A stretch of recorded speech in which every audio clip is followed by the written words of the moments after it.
Hello check hello, थोड़ा ध्यान दीजिएगा। हमारे पूजा समिति से अनुरोध है कि मटकी फोड़ने का काम चालू किया जाए। हटो हम फोड़ेंगे। अरे नहीं हम फोड़ेंगे। आज तुम हटो हम फोड़ेंगे। अरे बाबू हम फोड़ेंगे। हम आया खुशी का समय बन जाओ न कन्हैया, आया खुशी का समय बन जाओ न कन्हैया, सुनो लटका गगरिया हम फोड़ेंगे। अरे थक गए क्या? हम फोड़ेंगे भाई हम फोड़ेंगे, हम फोड़ेंगे भाई हम फोड़ेंगे, हम फोड़ेंगे मटकी हम तोड़ेंगे, हम फोड़ेंगे सुनो हम फोड़ेंगे। आया खुशी का समय बन जाओ न कन्हैया, सुनो लटका गगरिया हम फोड़ेंगे। अरे थक गए क्या? हम फोड़ेंगे भाई हम फोड़ेंगे, हम फोड़ेंगे भाई हम फोड़ेंगे, हम फोड़ेंगे मटकी हम तोड़ेंगे, हम फोड़ेंगे सुनो हम फोड़ेंगे। श्री श्री 108 जन्माष्टमी पूजा समिति आप सभी ग्राम वासियों का हार्दिक हार्दिक अभिनंदन करती है और करती रहेगी। अरे बाबू ढक्का ढुकी मत करो और आराम से फोड़ा फोड़ी का काम चालू रखो। अरे बाबू तुम नीचे उतरो, तुम बहुत शरारती है, उतरो। हाथी घोड़ा पाल की जय कन्हैया लाल की, प्रेम से बोलो हो जय नंद लाल की। हाथी घोड़ा पाल की जय कन्हैया लाल की, प्रेम से बोलो हो जय नंद लाल की। सबके होठ पे नाम कन्हैया, तेरे से बोलो भाई मदन गोपाल की। आज झूम सहर सुन पूरा नगर, आज झूम सहर सुन पूरा नगर, भाई मस्ती भरा दिन हम तोड़ेंगे। अरे थक गए क्या?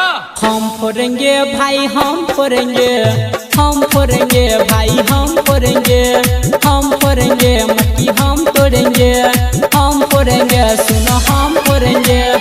हेलो चेक हेलो, भैया थोड़ा आवाज दीजिए। और हाँ, पूजा समिति से निवेदन है कि छोटे छोटे बच्चों को भीड़ में जाने से मना करें। थोड़ा सा सावला थोड़ा सा काला, सबके दिलों के है वो रखवाला। थोड़ा सा सावला थोड़ा है काला, सबके दिलों के है वो रखवाला। राधा के दिल में है बसने वाला, बरनत खट है मुरली वाला। भाई प्रेम पुजारी चलो करो न तैयारी, आया प्रेम पुजारी चलो करो न तैयारी, न तो सबसे पहले हम तोड़ेंगे।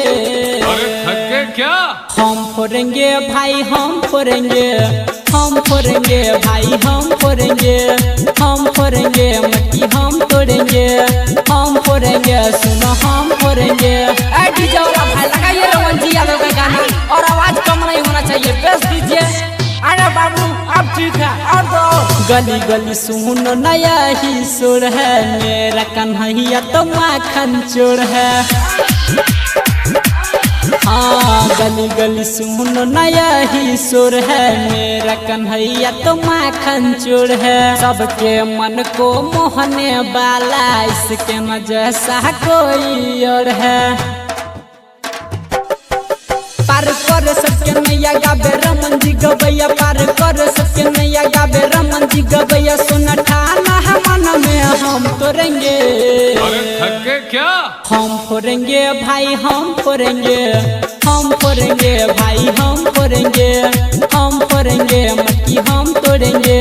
Planet recording studio, planet recording studio.